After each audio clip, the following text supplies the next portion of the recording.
Bir daha hiçbir kadına bakamam sanırdım. Yarın sabah gidecek. Sevdiğini, kocasına gidecek.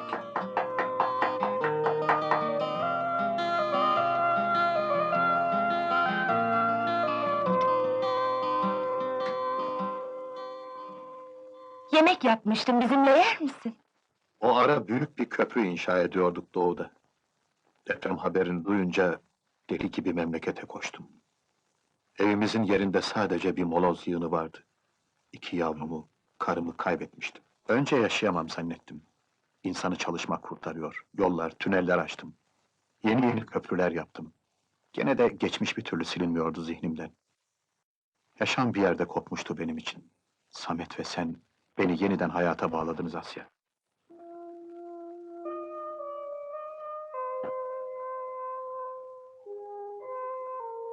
Asya!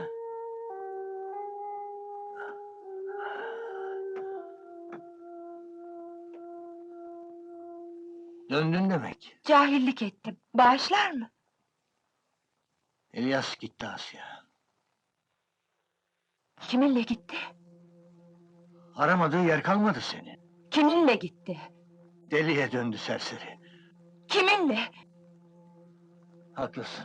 Evlenilecek herif değil ama seni sevdi biliyoruz. Kimle hoca abi? Dilek Hanım'la gittiler.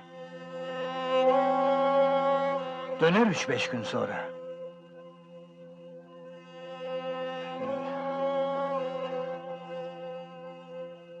Anangillere mi?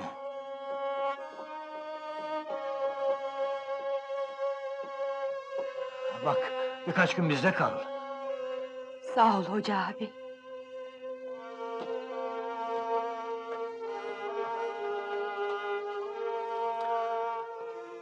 Avanak İstanbul.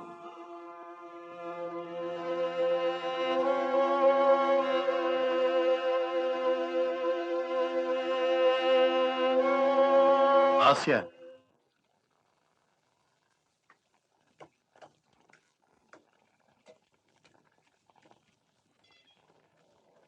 Onu bulsaydın, hiç görünmeden dönecektim.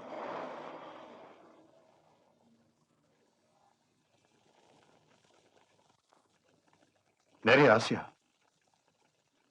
Sana yük olmak istemem. Şehre gidip çalışacağım. Sana iş bulurum, çalışırsın, eğer istersen.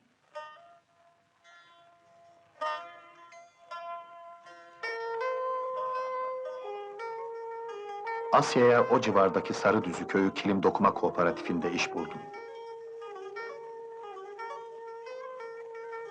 Her iş dönüşü yolun başında durup gelip geçen kamyonları gözlüyordum. İlyas'a rastlarım diye. Onu unutamıyordum. Hala onu beklediğini, onu sevdiğini seziyordum. Ben de bekliyordum. Beni seveceği günü bekliyordum. İlyas neredeydi? O kadınla beraber miydi hala? Çocukları. Çocukları olmaz inşallah. Bir gün gelecek diyordum. Sevgim onu buraya getirecek. Buraya, bize dönecek.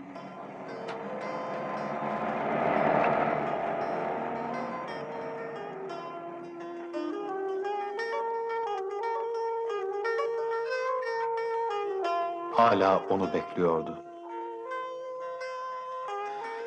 Her iş dönüşü beni beklesin istiyordum. Bizi seviyordu, biliyordum. Üzülüyordu, elimden ne gelir? Çekip gitsem diyordum bazen. Korkuyordum. Yeni bir hayata başlamaktan korkuyordum. Şu tepe karlı tepe yaylalar, oy yaylalar, yaylalar, yaylalar. Çıktım su serpe serpe yaylalar, oy yaylalar. İnsandı, sıcaktı, güven veriyordu. Geçmişin acı tatlı olayları yavaş yavaş silinmeye başlamıştı. Yaylalar, oy yaylalar, yaylalar, yaylalar.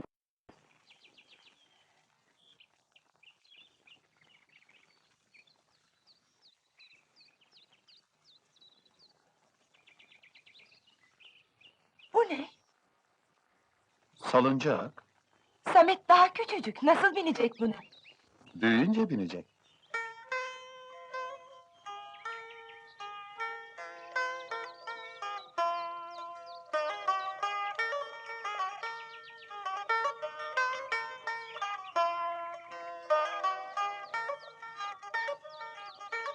Samet büyüyecek. Salıncağa binecek. Cemşit kaderimizi çizmişti sanki. Burada kalacaktık hep. Peki ne olarak? Misafir? Kiracı? İlk defa Samet'e Cemşit'i nasıl tanıtacağımı düşündüm. Cemşit amca. Cemşit dayı. Bir akrabamız. Samet büyüyecek. Samet salıncağa binecek. Samet anasına soru soracak.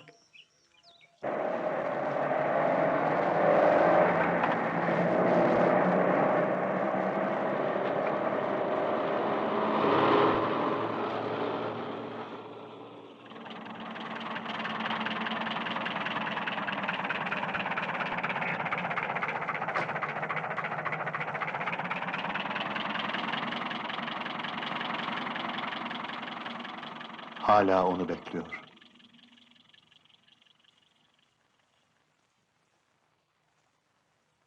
Seni bekliyordum. Geç kaldın, merak ettik.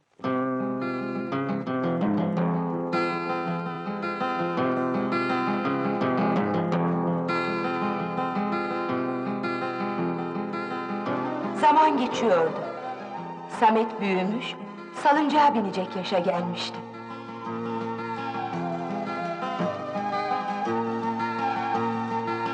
Anneciğim, gelsene.